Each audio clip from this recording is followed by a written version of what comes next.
Miro est un homme de liberté.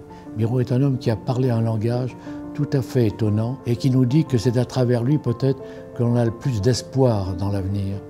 Et ça, c'est une chose qui nous marque définitivement.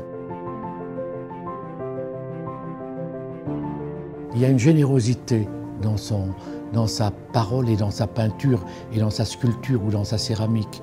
Il y a toujours quelque chose comme ça de merveilleux.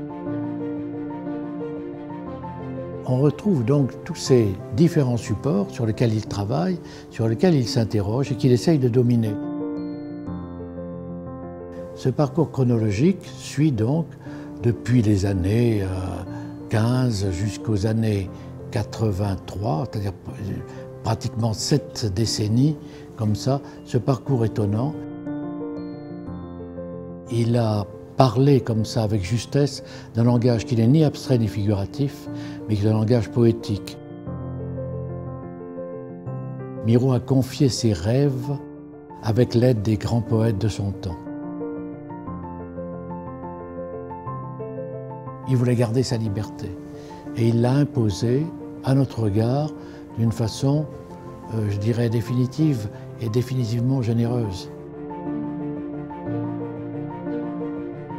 La ferme, c'est la synthèse de tout ce reportage extraordinaire qu'il fait sur sa terre de Catalogne. C'est une interrogation entre la terre et le ciel, entre ce qu'il produit et puis ce bleu extraordinaire qui avait fasciné Hemingway, qui se procurera ce tableau. La ferme, qui était tout simplement l'endroit où il travaillait, où il vivait aussi, qui avait été acheté par ses parents.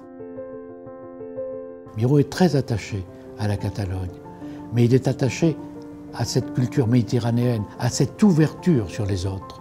Il n'est pas fermé. Il sait que de toute manière, il faut rester éveillé. Et que ce XXe siècle qui est meurtrier, qui a été terrible, il a provoqué 2 guerres. Il connaîtra en plus la guerre d'Espagne. Il voit très bien ce qui se passe. Il sait qu'il faut quitter son sol de la Catalogne pour arriver à Paris et pour parler avec les autres, peut-être de ce qui se passe ou de voir un peu les engagements nouveaux qui sont ceux de son temps. Il était amoureux des femmes, il était amoureux de la femme. Et il est fasciné par le pouvoir aussi de la femme qui donne la vie. Et qui donne la vie, qui donne la naissance. Et la naissance, ça fait partie aussi de l'œuvre de Miro.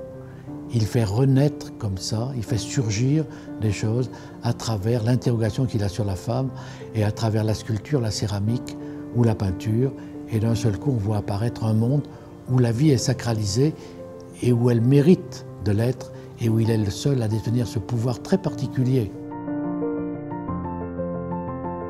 Il a eu également le sentiment de connaître d'autres espaces et qu'il avait découvert et qu'il interroge à travers le grand triptyque des 3 bleus, qui est un des chefs-d'œuvre qui appartient au Centre Pompidou, mais sur lesquels il s'interroge comme ça, avec un travail très lent. Il en parle avec beaucoup de force. Le temps qu'il a mis à répartir ce bleu, ce n'est pas un bleu qui est passé comme ça et qui sort d'un pot ou d'un tube. C'est tout simplement le travail d'une main et donne à tracer quelque chose qui marque la place de l'homme et cette place indicible.